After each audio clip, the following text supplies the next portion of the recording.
Coming up next on Roland Martin Unfiltered, broadcasting live from the historic Mason's Lodge here in Jackson, Mississippi, folks. We got a packed show for you. We'll break down the race for the United States Senate, the runoff election, 8 days away, pitting Mike Espy against Cindy Hyde-Smith. Of course, all kinds of drama back and forth, and there's a huge effort to get black folks out to the polls. We'll explain to you exactly what is going on. Also, we'll be talking with NAACP President Derek Johnson. Also, Michelle Kiles with Delta Sigma Theta, as well as the SP campaign manager, Alita Fitzgerald. All of that right here on Roland Martin Unfiltered. Also, folks, the race is over in Florida and Georgia, where Andrew Gillum and Stacey Abrams both have bowed out. Of course, they went down to the wire, and so we'll also share that with you as well. In addition, folks, we'll talk about the impact, again, voting in Mississippi and the life and legacy of the great Medgar Evers. All of that and more. It's time to bring the funk and Roland Martin Unfiltered. Let's go. He's got it. Whatever the miss, he's on it. Whatever it is, he's got the scoop, the fact, the find. And when it breaks, he's right on time, and it's rolling. Best believe he's knowing.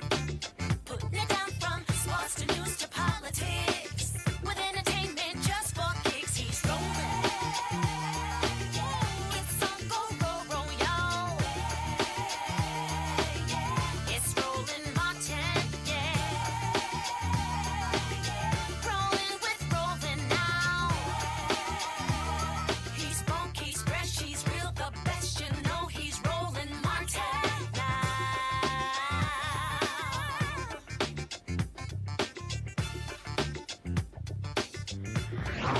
Martin.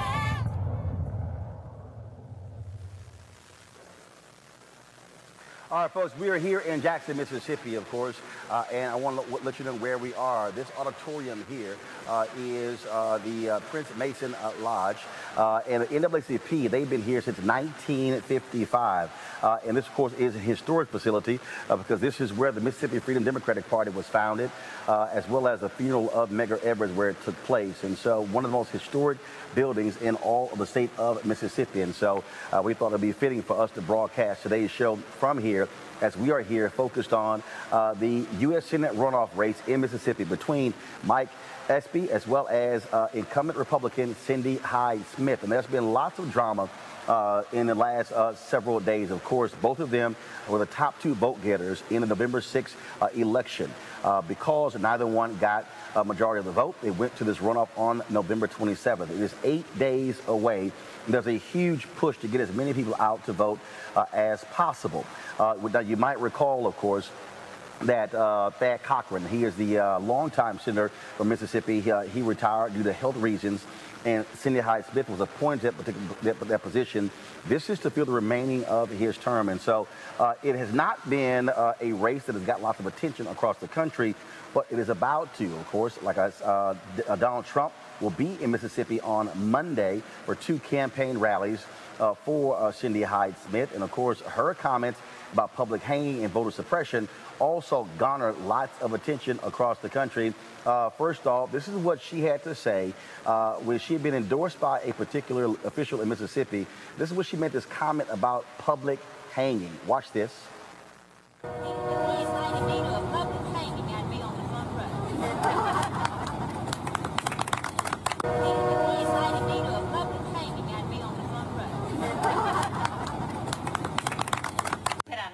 Yesterday, and we stand by that statement. Could you expand on it then, why you said it, what you meant by it, and why people in the state should not see it as offensive?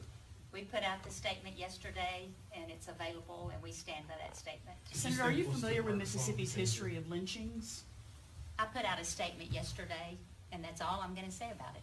Governor, you mentioned that it shouldn't be viewed with a negative connotation. Could you at least explain I put out a how statement it could be yesterday, and we stand by the statement, and that's all I'm going to say about it. Is that phrasing in your everyday lingo, in your vocabulary? Do you use I that put out phrase? a statement yesterday. Governor, you appointed her as the All right, folks. Also, of course, Cindy Hyde-Smith got lots of attention when she said she made this joke about voter suppression.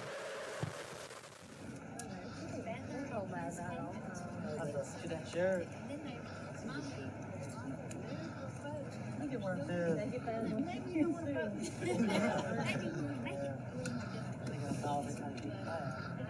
Look at the camera.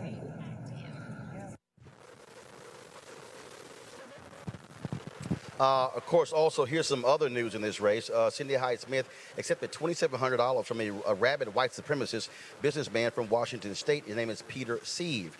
Now, after the media, of course, got a hold of that, and they raised some issues with that, they decided to return the money. So what is the state of the campaign of Mike Espy? Well, let's talk to the person who knows it well. Sit right on over here. Alita Fitzgerald, she's the campaign manager for Mike Espy. How you doing? Doing great. Thank you, Roland. All right, glad to have you here. So first and foremost, how's it looking 8 days out? It's tough. We're fighting as hard as we can. We're on the ground. Our folks are excited and enthusiastic. It's a hard race, but we think we have what it's going to take to pull it out.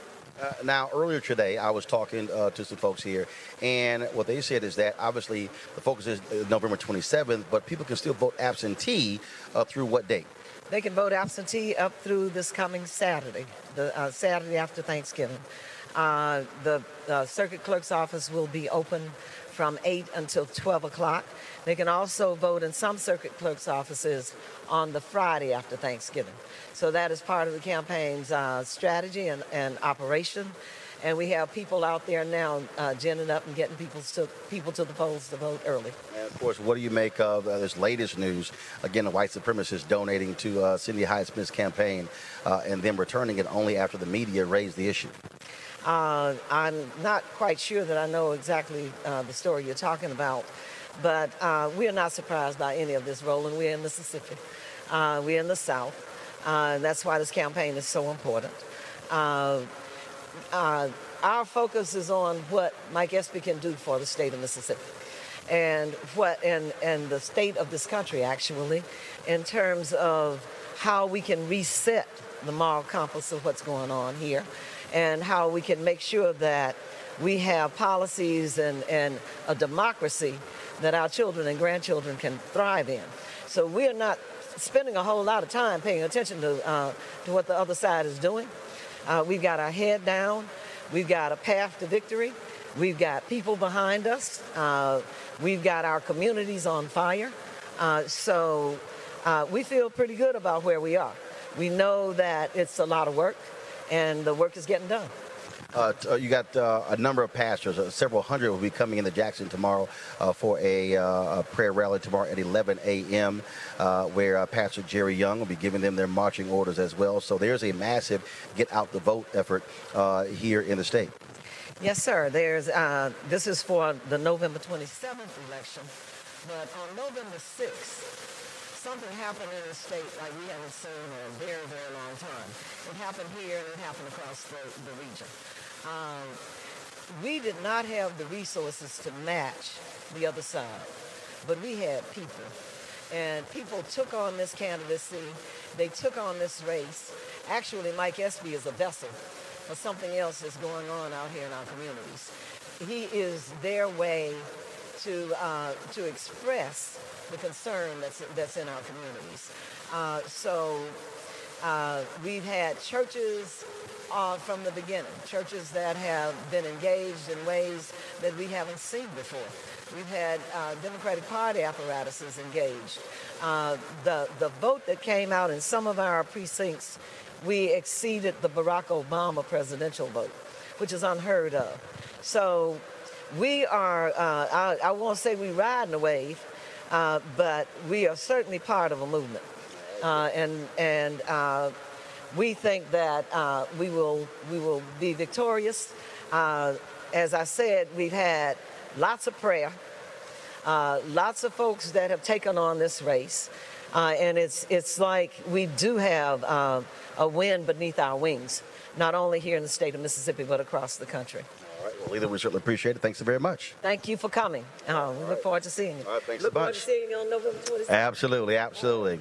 Earlier today, folks, here in this auditorium, we caught up with Derrick Johnson, who was the president and CEO of the NAACP, longtime head of the Mississippi State Conference of the NAACP. Here's that conversation. So before we talk about voting, you know, this a whole lot of our history has happened in this place we're in right now. You know, the beautiful thing about this building, many people may not recognize, we made democracy work for African Americans out of this building. Not only was the Mississippi Freedom Democratic Party founded in this building, but the Conference of Freedom Organizations. It was an umbrella group of NACP, CORE, SNCC, and SCLC doing the civil rights movement to force the question of full citizenship. Cortland Cox, one of my mentors, was over the SNCC Legacy Project. He typically said that in Mississippi, we forced the question that black folks could, in fact, have the right to vote, and we went to Selma, then to Lowndes County, Alabama, to make sure we could control the vote. And that's what we're talking about today. How do we control the vote of African Americans to elect an individual who will be accountable to our needs and interests? People talk about safe spaces today. Right. I mean, this was one of those safe spaces for black folks in the 50s and 60s. One of three places in the state of Mississippi where black folks could convene and discuss issues of freedom and civil rights. Here, Tougaloo College, my alma mater, and Mary Holmes College is currently closed, but this was one of the places that we could actually meet. When we talk about making democracy work, we just saw Stacey Abrams not concede, but make it clear that she is going to fight for voting rights there in Georgia. You look at what happened in Florida, Andrew Gillum losing by less than 35,000 votes as well. And I made this point on my show, and you were on. You know, if Broward County and Miami-Dade County, if we had voted 65, 70% turnout, that changes the game in Florida. You know, the number one thing to fight against vote suppression is voter turnout. You know, vote suppression is the problem, but if we increase turnout, it's less of an issue. This is a game of inches, not miles, and every vote counts. People don't understand that elections in this country are not federal elections. No. They're not even state elections. They are local. When we say local, they're not even city elections. They literally are. Matter of fact, it's not even county elections. That thing goes precinct by precinct. I mean, so you might go in one precinct, and it's a whole different thing that's happening compared to the next precinct. I mean, my parents worked elections. They worked them in Houston, and I worked them in Dallas County, in the area of Dallas. And they take that job very seriously. But when you hear these stories of, well, one person over here being told one thing, and another person being told, oh, this person over here being new, and ballots got misplaced, stuff along those lines. I mean, this is the fundamental problem I think still facing us, and it makes no sense to me. Not at all. You know, on election night, I was in Atlanta. We filed 3 lawsuits on election night because of the administration of the election procedure for specific precincts. We need a federal election system. In fact, our election system should be a matter of national security, and that's why Congressman Thompson will be coming forth with a bill Benny Thompson. to make sure that it is a matter of national security. When we have a foreign nation tampering with our elections, when we have inconsistent voting machines, when we have a company like Diebold, who's nothing more than a tool of the conservative movement to manipulate outcomes, there's no way to have accountable access to whether or not your vote as you cast it represent the integrity of your interests. All those things are important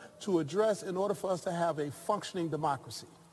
One of the things that also I think when you talk about getting people to understand, so obviously filing those lawsuits, making sure the machines work, making sure people are properly trained. But I also think that what we have to do is connect these dots for people who really don't understand. I was, earlier, I went to the home of Medgar and Merle Evers. And I'm driving, and I know I hit at least about 30 potholes. That's all? Right. And the thing is, what people don't understand is, so somebody may go, oh man, okay, complaining about a pothole. Well, the question is that a city? That's right. Is it a county? Who's responsible for it? People not understanding that when you think about the census, that has a direct impact on dollars that are then appropriated to states and counties for things like roads. I mean, we can go down the line, and so I can go through every, in fact, there was one, I was driving and I went over a speed bump. Well, first of all, you just can't put a speed bump on a city street. That's right. Some politician, some bureaucrat had to approve that speed bump on that street. And so I think in many ways it's trying to connect the dots of people to understand that you may think that you're living off the grid, as if your life isn't impacted by politics, that is nonsensical. The air we breathe is a result of public policy consideration to make sure it's fresh air or air that will poison us. Everything we do. You know, you talk about the census. That's our next project, NACP. That was an argument, and many of us talk about the 3/5 debate.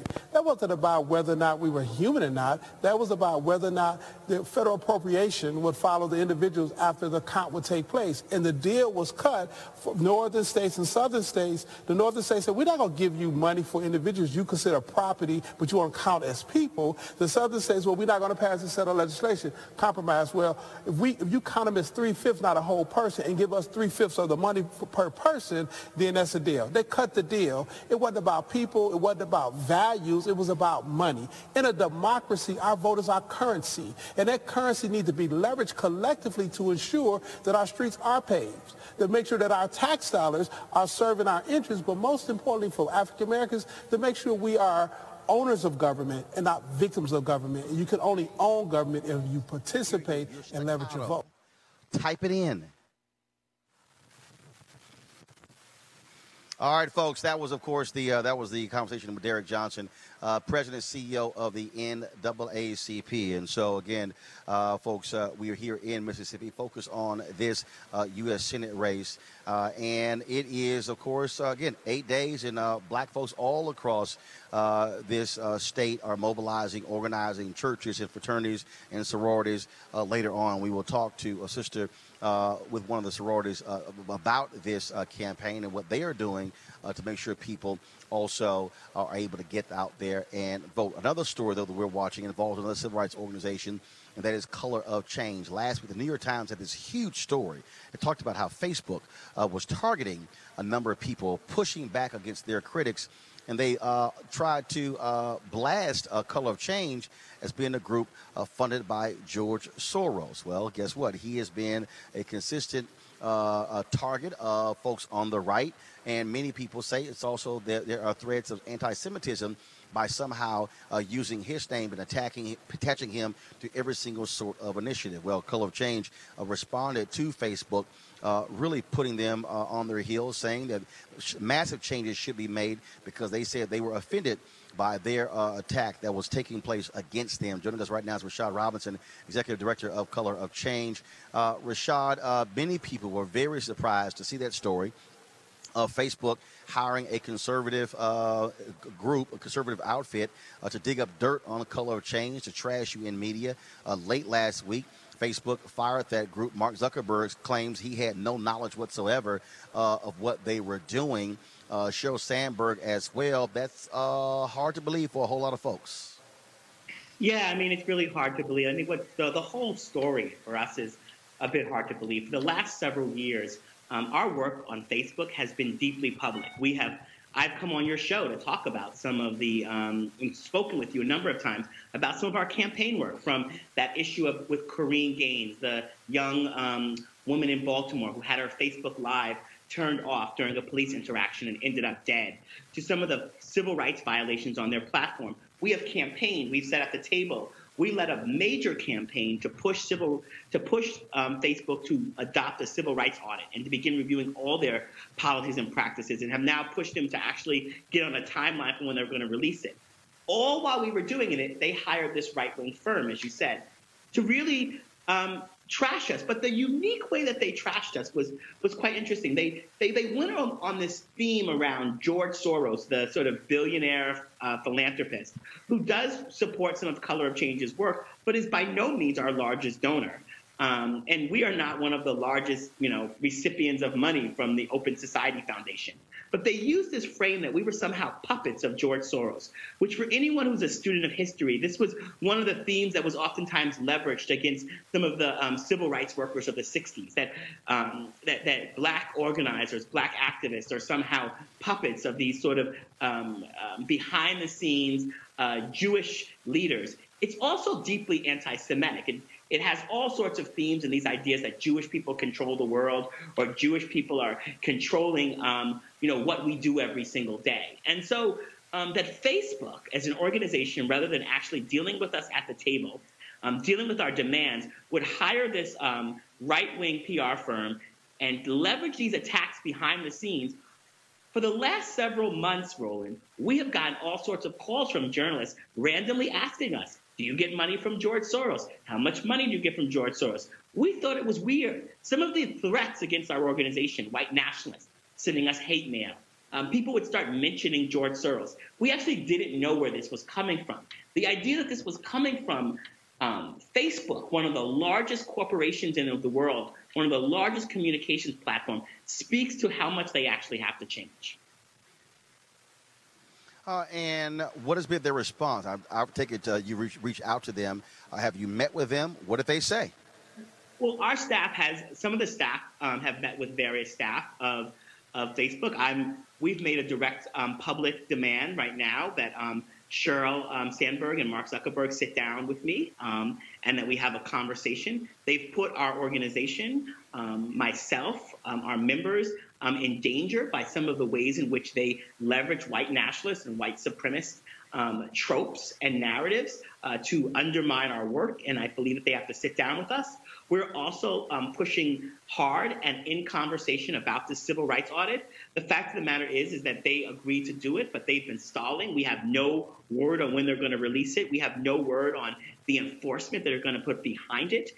So an audit without actual enforcement and teeth is not worth it to us. Facebook has a lot of problems. They will continue to be one of the larger communications platforms in the world and have a huge sway over the conversations and politics in our country. And the lack of regulation, the lack of accountability is dangerous for all of us. And that's what we're demanding. We have been unsatisfied at this point with Facebook's response. But, our work is the commitment of channeling our members and Black folks' energy and holding these companies accountable. These companies that can sometimes think that they give you a $100,000 check and that you're going to go away. We don't take money from Facebook. And part of what we've got to do here is make sure that they live up to their stated values of connecting people across community, and that they are accountable to the law of the land. All right, Rashawn Robinson, we certainly appreciate it, man. Thank you so very much. Certainly keep us updated about those conversations with Facebook. Thanks a lot. Thank you. All right, folks, let's bring in my panel now. We have Michael Brown, former vice chair of the DNC Finance Committee. Also Liz Batory, 2018 GOP nominee for Congress from Maryland. And also Eugene Craig III, CEO of the Eugene Craig Organization. Let's start off first with the Facebook issue. And Michael, I'll start with you. Look, that is an issue. This is a behemoth of a company now. They have been under withering criticism. We know, of course, about Russia in terms of how they weaponized Facebook, also how they were targeting Black folks with fake Black Lives Matter accounts, and also voter suppression and spreading fake news. Now you have this in terms of using an outfit to attack Color of Change. Look, don't be surprised to see Mark Zuckerberg and Sheryl Sandberg back on Capitol Hill having to answer some serious questions about the behavior of this company. Well, first, Roland, they're absolutely going to have to do that. And on your way back home, I love that T-shirt. Either get me an XL or a XX. I'd be very appreciative. Facebook, because they're so large, and as you know, the other part of my life besides being a political pundit is working on K Street in Capitol Hill. And Facebook has hired all kinds of consultants and lobbyists to try to figure out how to do the best they can to keep regulations from occurring. That's going to be extremely difficult, not just because the new Congress is coming in, not because you have all these new members coming in, they're going to demand the accountability, but because people see companies, and it doesn't matter what company it could be in the tech space or in the manufacturing space. When people start acting without regulations, this is the kind of stuff that can happen. So I think we can look forward to somebody, because it's either self-imposed regulations or they're going to be imposed on them by Congress. Liz? Well, of course, our take as conservatives will be very different. We are very nervous when government is going to regulate an innovation like Facebook. Facebook has a challenge. It's actually larger than most countries. I've used Facebook through my campaign and being a sort of a new voice for the conservative movement. So we want to make sure that the innovation that they've created that has brought so many different people together will find the right mix. They have a big challenge, and I think that Facebook and other social media platforms will take this on to find a better way to make sure that the platform is useful and actually small d democratic. We really don't want to see government regulating it, because with more regulation, obviously, it's actually government control. Eugene, what Liz just said is actually out of the mainstream, because you're hearing Republicans who are saying regulate Facebook. What is she talking about? Well, the thing is this. Real conservatives understand that the #1 role of government is to protect the rights of people, and chiefly among those are civil rights, and Facebook has a responsibility to adhere to the laws of the land when it comes to the public access and public use, and protecting the rights of their users. And so the thing is this: Facebook, previously has just been a medium that other actors have used to attack, people of color and organizations and whatnot, and affect elections. They've gone from being a medium that's used to being the actor themselves, in particular with hiring this particular firm that they use to fight back against some of the accusations that turned out to be truths. And so, look, you see, ardent Republicans. I mean, right or right, Republicans are now coming out and saying, hey, listen, we're probably going to have to come in and do some regulating. And it's not necessarily, regulating the innovation, but, is Facebook now more a quote-unquote media company that has a responsibility to make sure that they're propagating truth and not being used to, thwart democracies? Or are they just a tech company that's just a medium? And I think what we're seeing now as this story unfolds and other stories unfold, that Facebook is acting more like a media company. But, don't take Congress's word for it. Let's take... Look, Mike, I'll tell you point blank. When you hear this conversation about Facebook saying we're not a media company, we're a tech company, the reality is when you look at what they're doing now with video, what they're doing with, in terms of the information they're driving out, where most people are getting their news from, look, you can't have it both ways. You can't be on Monday say I'm a tech company, then on Tuesday I'm a media company, then on Wednesday I'm a tech company, then on Thursday I'm a media company, then on Friday say something totally different. I mean, it's like literally they're changing their narrative to fit the situation. They are a behemoth that is controlling access of information for a whole lot of people in this country and in this world. I'm not sure what the Webster's definition is, but to me, they're a large media company that also does tech.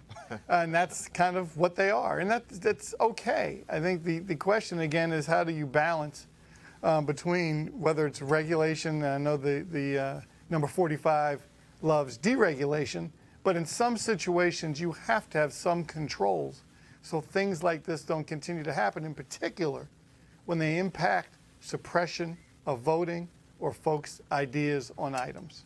Well, then,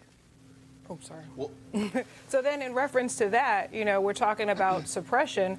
On the conservative end, we do know that Facebook controls what people see. And we have been attacked. If you put something in reference to pro-life, for example, they'll have an analytic that is looking for, that to not be shown to more and more people.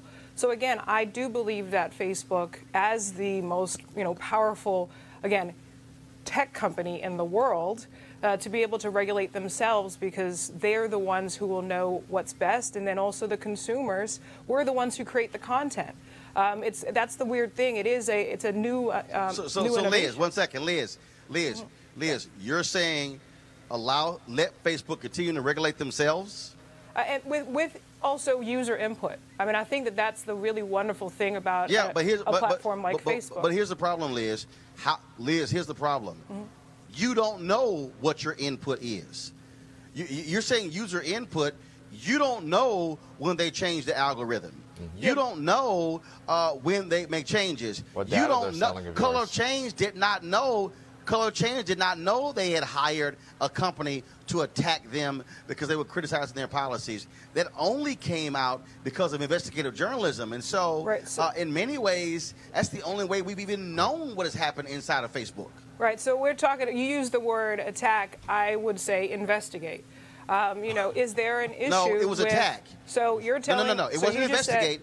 So they hired a company okay, Liz, to attack. Liz. I'm confused. No, with they hired a company to attack. They hired a company to go on the offensive. Hold on one second, content. Liz. Okay.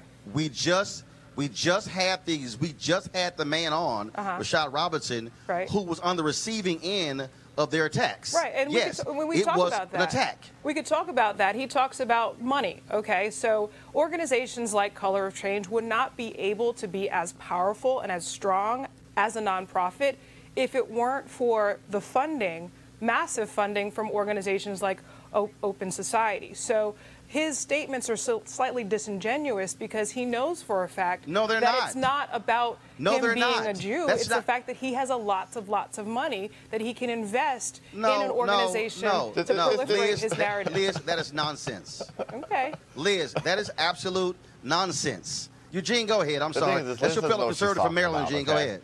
So the thing is this, okay? Yes, Color Change has, received some funding from an Open Society or Foundation, but that's not where the bulk of their funding comes from. But the main point of this discussion is that Facebook hired a firm to go after their quote-unquote enemies, handed them an enemies list, and this firm went ahead and created content that was seeded out to organizations like Breitbart, which turned around and attacked these organizations, which ended up being what? Content shared on Facebook. But, if we're going to have a discussion about regulation, I like to quote the CEO of the biggest tech company in the world, Apple. Tim Cook has come out and said, hey, you know what? We probably are going to have some regulation, probably need some regulation. I mean, Facebook, we're talking about, this particular situation where they hired a firm to attack, civil rights orgs.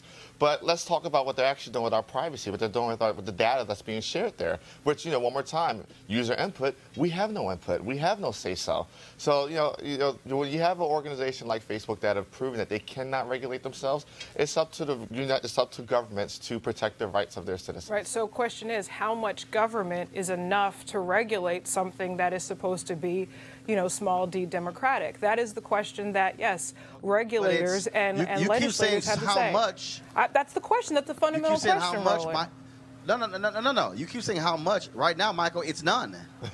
Well, go back also to the titans of back when the railroad industry began. And some of the titans said, if you don't do it the way I want you to do it, I'm just going to shut down the railroad tracks, and you can't get your people or your products from east of the Mississippi to the west coast. So you know what the government did? They said, you know what, we need some regulation. Antitrust. We need some stuff. Antitrust, exactly. Rockefeller shut down an entire plant in order to squeeze his competitors.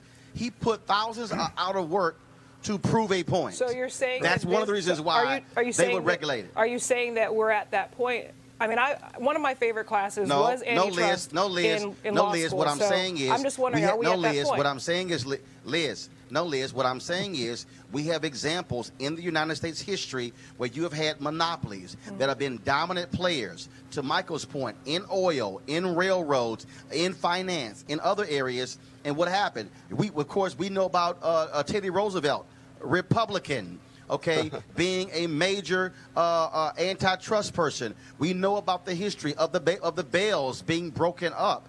We know for a fact that companies have become so large in America that there was a need to actually regulate them in a much different way. Many believe, including some conservatives, Michael, and Liz and Eugene, that Facebook is on that path. It could very well be there right now. Absolutely. I mean, this final comment, 20 seconds each. This isn't the first time we're seeing this. I mean, we can go back 10 years ago during a financial crisis when, look, a lot of folk that were, big supporters of the big banks said, look, we need regulation. We need, some kind of checks and balances. My point is that do we have the government in place that will be able to see, whether it is big enough, small enough, neutral enough to evaluate said government control. I mean, at the end of the day, I love the fact that Eugene says I don't know what I'm talking about, but at the end of the day, the conversation that we're having on the conservative end is a conversation. This is the time for us to debate and to negotiate whether, the last case scenario for the government to come in. That's the only thing that I'm trying to make, and we should all make that point. Their last opportunity is to show the advocates, lawmakers, citizens, customers, that they're able to regulate themselves. If those stakeholders do not feel that they have done that, there will be federal regulation. And it's happening in the UK too, All right, Roland. folks, hold tight. Keep in mind, it's happening across the pond right now. Well, you're right, and trust me, tech companies in America are being impacted by the European Union with various regulations. Folks, hold tight 1 second. We're going to go to a break. When we come back, we'll talk more about what's happening here in Mississippi and get to some other headlines of the day. You're watching Roland Martin Unfiltered, broadcasting live from Jackson, Mississippi. We'll be back in a moment.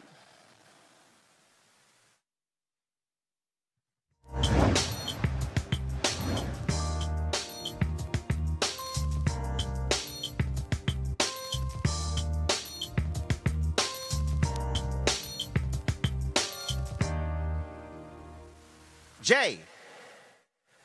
All right, folks. Again, we're here in Jackson, Mississippi. And, of course, right across the street from us is an HBCU. That is Jackson State. But, of course, our HBCU school today is Florida A&M University, founded in 1887. I know that control room. I got it. I'm just trying to explain to you, Jackson State is literally across. We're actually on the campus of Jackson State, this facility. And so that's why I'm saying that. Of course, graduates of FAMU, Andrew Gillum, Kay Michelle, my frat brother Will Packer, and also Atlanta Mayor Keisha Lance Bottom. Support FAMU by going to famu.edu, famu.edu. And also, you're a graduate of FAMU, please, you need to do your part as well. Because we need more folks giving to the university. Only 5% of Florida A&M University graduates give to their university, and so we want to make sure that you guys are cutting checks to support the university to make sure the next generation of students are able to go to college. All right, folks, here's a word from one of our partners. As we transition to the holiday season, this is the time when we start thinking about giving and sharing. Sometimes the best gift that you can give someone is an opportunity that could potentially change their lives. Well, our friends at Transatlantic Real Estate have created an investment opportunity for the everyday investor. It involves legal marijuana and crowdfunding. Now, we all know that legal marijuana has created one of the fastest growing industries in the nation. We also know that crowdfunding makes it easy to be an early investor of an opportunity. Folks, this is a no-brainer, but it gets even better because what Transatlantic is actually doing is their business model is simple. They buy the land that supports marijuana grow operations and lease it to licensed, high-paying tenants. That means that you're going to be a landlord of a licensed marijuana farm in a high-growth market. And so for limited time only, you can invest anywhere from $300 up to $10,000 before the company goes public. Now, here's the thing. You must complete and confirm your application to participate.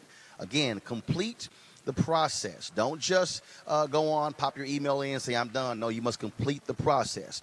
Now, again, if you're looking to use your holiday money in a much different way, this is one way you can do it. And so all you have to do is go to marijuanastock.org. That's marijuanastock.org. Get in the game, and you can certainly do it now. All right, folks, here's the deal. So we talk about what is going on here in Mississippi. I talked earlier about the absolute effort to focus on getting folks out. Well, you heard me say on this show how critically important it is for Greek-led organizations to do their part. Massive infrastructure, but the question is, are they fully using it? Well, earlier I talked to a sister who's a member of Delta Sigma Theta, who is part of the Pan-Hellenic Council, and she talked about what they're doing here in Mississippi to drive folks on the ground to get out and vote. Here's that conversation. A number of people, a number of organizations out here who are all about getting folks out to vote. So give us a sense of trying to drive that on the ground, trying to, one, get folks to not only register to vote. Obviously, it's too late to vote in the runoff on November 27th, but just getting people to understand why they got to get out and vote. Well, why? If you don't vote, you really don't have a voice. Here in Mississippi, voting is something that is very, very, very, very essential. What we've done here from November 6th, what we started the day after November 6th to get folks out to vote, as a member of the PAN, collectively, believing in the power of we got together and we said, hey, we're going to rally with our black churches. We're going to support other nonprofits. We're going to come together. We're going to put boots on the ground We're going to do the door knocking. We're going to volunteer. We're going to do whatever it takes to make sure that Mississippi is not last and that all votes will be counted on November the 27th. Obviously, when you look at the percentage of African Americans in this state, close to 40%, hugely important demographic when it comes to voting. What has been some of the struggles, though? Because obviously you're dealing with significant rural areas and where you don't necessarily have the same intensity of coverage in terms of television and radio. And so what have you had to deal with in terms of organizing vans and buses and things along those lines to get folks to polling stations? Glad you asked. What we've done, going back to churches, we had churches to volunteer with their vans. And another thing that we did in the rural area, I'm proud to say that my organization had a national partnership with Lyft. And so what we did and what we're still doing is we said we have codes. We took the technology with Lyft. We partnered with the NAACP to make sure that those individuals can call in and get a Lyft directly to their front door to take them to the polls.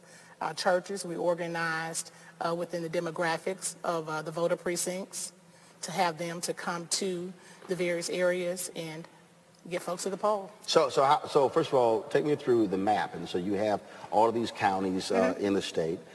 Do you have designated folks? Do you have designated vans or buses? So if somebody is in one particular county and they say, okay, I need to ride to vote, is there a number they call? Do they text? I mean, so how does it work? Yes. So the number that they call goes back to our national partnership with the building that we're sitting in, an organization that I'm grateful for, the NAACP. They had a 1-800 voter protection number, and that number was a one-call number. So that number was spread from the top of Mississippi to the bottom. That number covered all 82 counties, and so all 82 counties had access to one number that they could call and get a ride. All right, folks. And so, again, they're still focused on the election here in Mississippi. It's going to be on Tuesday, November 27th. And, again, you can vote absentee until November 24th. But in Georgia, they are no longer counting votes there. Stacey Abrams, she did not concede to Brian Kemp. He will be sworn in as the governor, but she made it perfectly clear she is not going to go away. She's going to be a thorn in the side of folks who were leading voter suppression in Georgia. Here's what she had to say. Under the watch of the now former Secretary of State, democracy failed Georgia. Georgians of every political party, every race, every region, again. I acknowledge that former Secretary of State Brian Kemp will be certified as the victor in the 2018 gubernatorial election. But to watch an elected official who claims to represent the people in this state baldly pin his hopes for election on the suppression of the people's democratic right to vote has been truly appalling. So let's be clear. This is not a speech of concession, because concession means to acknowledge an action is right, true, or proper. As a woman of conscience and faith, I cannot concede that. But my assessment is the law currently allows no further viable remedy. Now, I could certainly bring a new case to keep this one contest alive, but I don't want to hold public office if I need to scheme my way into the post. Because the title of governor isn't nearly as important as our shared title, voters. And that is why we fight on, and why I want to say thank you. Today, I announce the launch of Fair Fight Georgia, an operation that will pursue accountability in Georgia's elections and integrity in the process of maintaining our voting rolls. In the coming days, we will be filing a major federal lawsuit against the state of Georgia for the gross mismanagement of this election and to protect future elections from unconstitutional actions. We will channel the work of the past several weeks into a strong legal demand for reform of our election systems in Georgia. And I will not waver in my commitment, a lived commitment, to work across party lines and across divisions to find a common purpose in protecting our democracy. because we deserve a state that elects Democrats and Republicans and independents. We deserve a state that elects leaders who will not tolerate the erosion of our values. Fair fight Georgia, because these votes are our voices, and we are entitled to our choices, each of us. And we have always been, Georgia, at the forefront of speaking truth to whatever power may lay claim to leadership, if only for a moment. And we will win because we are Georgia. And I promise you, we will get it done. Well, Michael Brown, Stacey Abrams is throwing the gauntlet down, making it clear she's still going to fight. And what a speech. I mean, she kind of hit on every note. She defined everything perfectly. You know, you saw the people in the crowd. They're clearly disappointed that her effort wasn't successful. But she has put down a gauntlet, and folks are going to have to be accountable. I'm assuming she's going to have a lot of support for her new organization. The governor-elect is going to have to watch his back, as well as other people in high elected officials that try to suppress votes in Georgia from now on. So she may not have won to become governor, but she could become one of the most important people in the state of Georgia over the next several years. Liz, clearly she makes it clear that there are issues with voting in Georgia, and it should be fixed. Right. Well, you know, we've actually always championed voter ID just for this purpose. I know that a lot of people have an issue with it, but I mean, you know, even in our state of Maryland, when we have I'm sorry. Hold on 1 second. I'm sorry. Yeah. You just said we champion voter ID for this purpose. What purpose are you talking about? That's not what she just said. So, but if you're talking about voter suppression and issues with voting, the number one thing you can actually do is identify who is actually lawfully allowed to vote.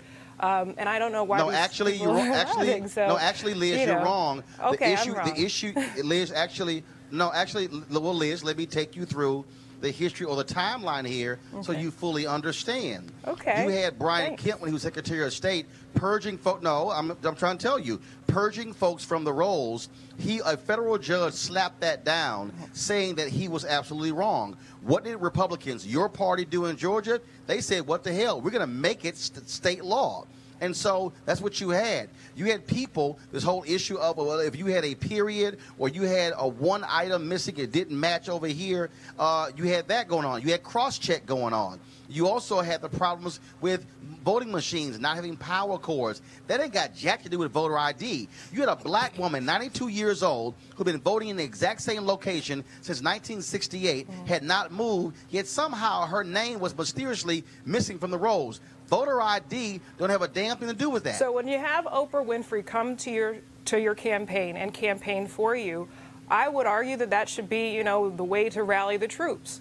At the end of the day, like, I commend Stacey Abrams for actually having some support of the Democratic Party, because very few black women actually have that support at that high level. So I commend her for actually having the support from the Democratic Party. Liz. Yeah.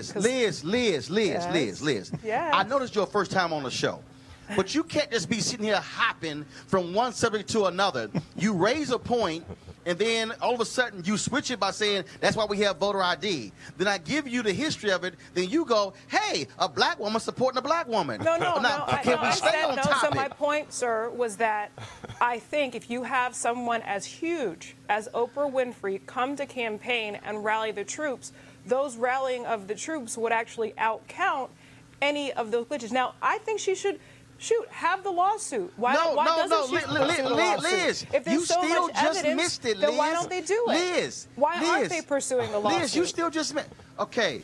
Eugene, let me just go to you, because obviously I don't know what's going on in the studio while I'm not there.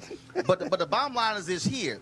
What Stacey Abrams is talking about is not the issue of voter ID. It's a combination of things. Yeah. It's the purging of people. It's also having machines not working. It's having places that open late. It's having no power cords. It's having old machines one place, new machines other place. She's talking about dealing with the entire system, not voter ID. Yeah, well, I mean, once again, Liz doesn't know what she's talking about. The issue is this. First of all, Eugene, stop attacking me individually. The issue is this. You know, what Stacey Abrams is pointing out is this. A full-fledged operation to suppress voters, particularly black voters. 70% of the voters that were purged were African-American. The largely the precincts that were targeted were African-American precincts and minority voting precincts. I mean, you cannot reasonably come in and say, hey, there's no voter suppression, or try to change the topic of voter suppression, when you have a situation where you have a precinct of thousands of people that only have 3 machines that are working. We have precincts that don't have proper power cords. We have precincts where people are, you know, they're running the cross-check and then being forced to cast provisional ballots and then forced to come back 3 days later to prove they are who they are. So why don't you have the Department of Justice go in and investigate? Because the Department of Justice during the time was headed by a bigoted racist that did not care about black people's civil rights. I'm talking about the federal government. You guys were just championing. Jeff Sessions does not give two flying F's about a civil rights. You guys were just championing the federal government, correct? In the last episode, you just said, why don't we have the federal government? That's what the federal government's for. Do you think the federal government has enough power to regulate elections? If there is an issue that comes to a point of voter suppression, then we have the means to investigate. Investigate. Do you believe do I need to remind you, Liz? Yeah. No, hold up. Everybody, do I need to remind you that it was a Shelby v. Holder decision of the conservative Supreme Court that caused all of this stuff to happen? Do I need to remind you that Republicans have refused to take up the issue of Section 4 and the Voting Rights Act? Do I need to remind you that they have done nothing? They haven't even supported the bill of Sensenbrenner from Wisconsin, a fellow Republican. Do I need to remind you that the Department of Justice was led by Jeff Sessions, Mr. Voter Suppression himself? So exactly what Department of Justice are you talking about? The Obama Department of Justice? Are we talking about the Will Smith Department of Justice? Are we talking about Men in Black or a movie? Because last I checked, the Trump Department of Justice don't care a flip about the issue of voter suppression. Roland, so why doesn't she pursue the lawsuit?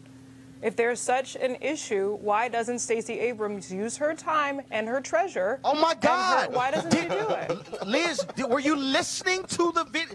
Were you listening to the tape we played? She said they are going to be filing a massive federal lawsuit. She said that she's not going. She said at the end she didn't want to have to push for that in order to get her to be a governor. So I said, if there's going to be an issue, then she would be a governor. Liz, she said she didn't have to cheat to win to be a governor. That's what she said. She said, I don't need to close down polling places to be a governor. I don't need to suppress voters to be a governor. I don't need to cheat to win to be a governor. She said, protecting democracy is more important than me winning an office by virtue of cheating, the way Brian Kemp did by double-dealing himself as Secretary of State. And then she said she will file a federal lawsuit with her new organization about voter suppression. Okay, well, good luck to her. Congratulations. So she actually said it. So, okay. Yes, I'm glad 2 out of 3 people were listening. All right, y'all, I got to go to a break right now. Here's another one of our partners we want y'all to support.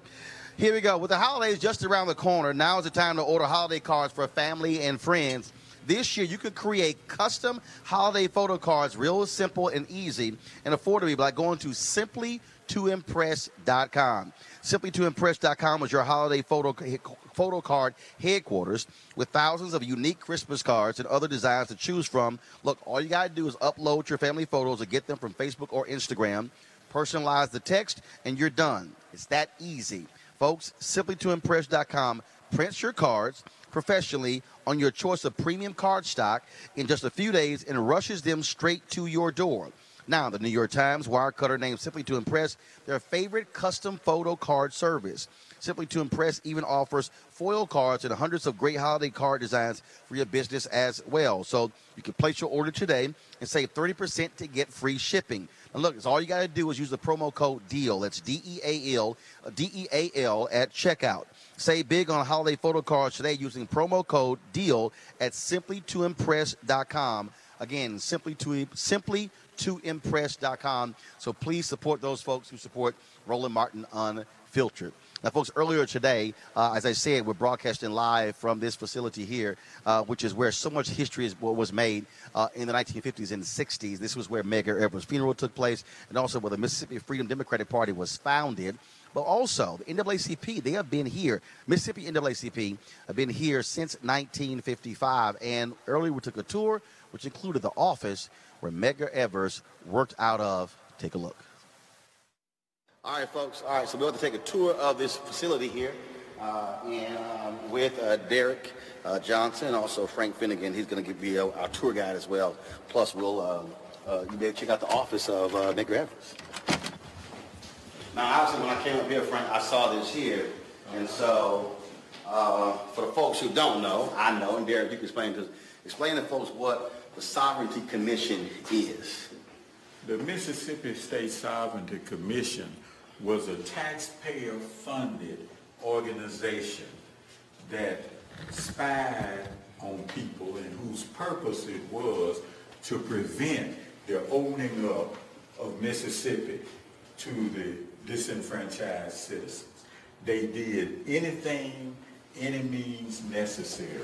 And this was funded by the state. Yes. So black people were paying for a commission to spy on them. Yes. It was 1954 after the Supreme Court decision came out.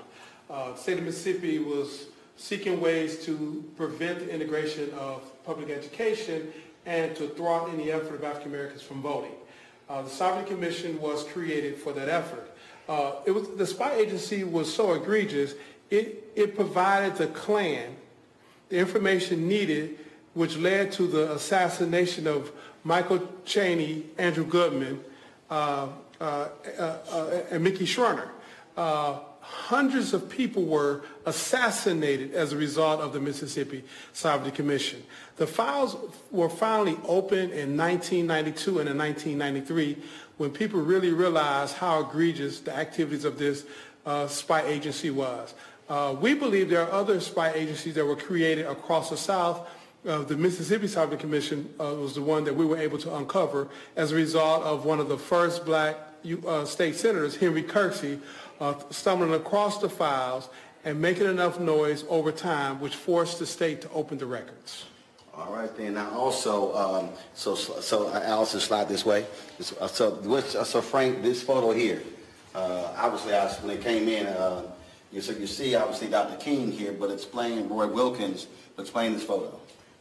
This photograph is a picture that was taken after the funeral of assassinated Medgar Evers, who at one time served as the field secretary of the Mississippi State Conference. And that funeral was here. And that funeral was here in this building. And there was an overflow crowd of over 3,000 people in attendance. Mm-hmm. And that is a part of that crowd.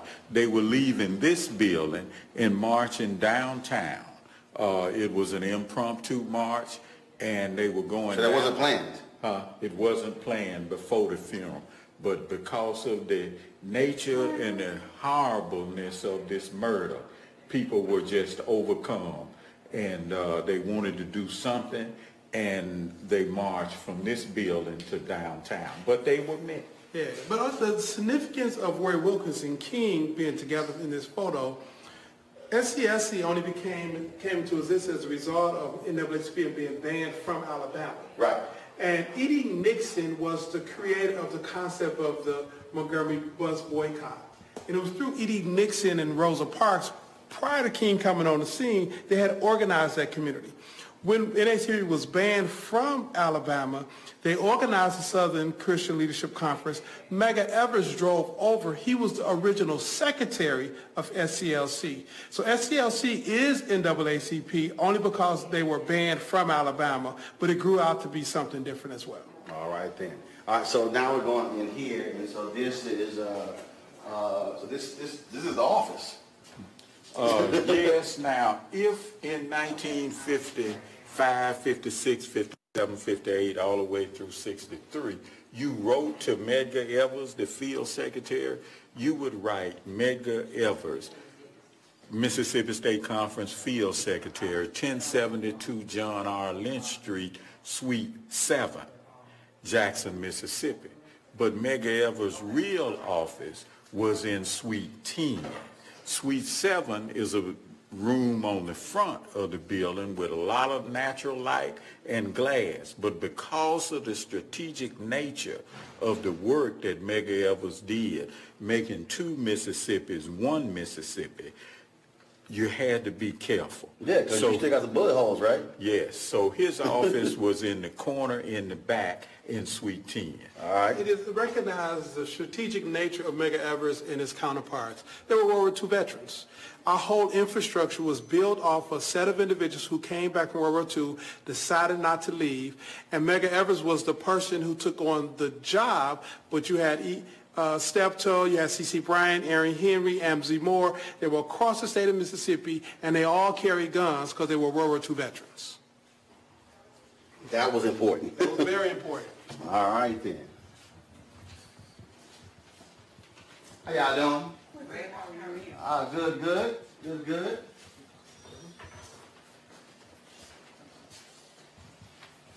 So this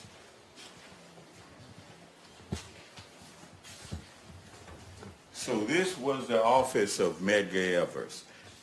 It is important to say that this also was the immediate past Mississippi State Conference President's office, who was recently promoted to the national national conference of NAACP's president, Mr. Derek Johnson.